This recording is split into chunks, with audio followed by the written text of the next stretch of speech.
Thank you for the rice. I'm going to try. Okay, மிக்க நன்றி சொல்கிறார். அவர் கொடுத்த அரிசியை கொண்டு நான் சமைத்து பிரியாணி செய்வது என்று சொல்கிறார். Thank you sir. இந்த தேர்தலில் இங்கே துறையுள்ள நம்முடைய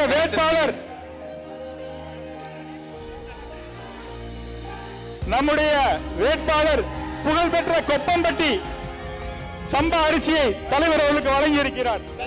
I'm going to try the rice. Okay sir. Thank you for the rice. I'm going to try. Okay, மிக்க நன்றி சொல்கிறார். அவர் கொடுத்த அரிசியை கொண்டு நான் சமைத்து பிரியாணி செய்வது என்று சொல்கிறார். Thank you sir. Sir.